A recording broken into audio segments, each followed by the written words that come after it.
ഇന്ന് നമ്മൾ പരിചയപ്പെടുത്തുന്നത് ഒരു ഷവർമ സ്പോട്ടാണ്. ഇതിൻ്റെ പ്രത്യേകത നമ്മൾ കഴിച്ച് നോക്കിയാൽ തന്നെയാണ് അതിൻ്റെ പ്രത്യേകത മനസ്സിലാവുള്ളൂ. അത്രയും ജ്യൂസിയും ടേസ്റ്റും ആയിട്ടുള്ള ഷവർമ സ്പോട്ടാണിത്. ഇത് വലുതും ചെറുതും രണ്ട് രീതിയിൽ തരുന്നുണ്ട്. ഇതിൻ്റെ സ്പൈസി ആയിട്ടും കിട്ടും, അതല്ലാതെ നോർമലും കിട്ടുന്നുണ്ട്. ഇവരോട് നമ്മൾ തഹീന മൈനീസൊക്കെ കൂടുതൽ വെക്കാൻ പറഞ്ഞാൽ കൂടുതൽ വെച്ച് തരും.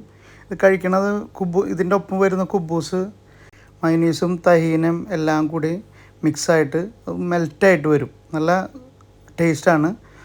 ഇത് കഴിച്ചവരുണ്ടെങ്കിൽ കമൻറ്റ് ചെയ്യുക, കഴിക്കാത്തവരുണ്ടെങ്കിൽ പോയി കഴിച്ച് ടേസ്റ്റ് വിവരം അറിയിക്കുക. ഓക്കെ, മെസ്സേജ് ചെയ്യുക. അപ്പോൾ അടുത്തൊരു വീഡിയോയുമായിട്ട് വീണ്ടും കാണാം. സ്പോട്ട് വരുന്നത് റയാൻ ഷാഫി സ്ട്രീറ്റിൽ അഫ്രാൻ അൽ റയാൻ എന്ന ഷവർമയുടെ ഷോപ്പാണ്. എല്ലാവരും വിസിറ്റ് ചെയ്യുക. Thank you.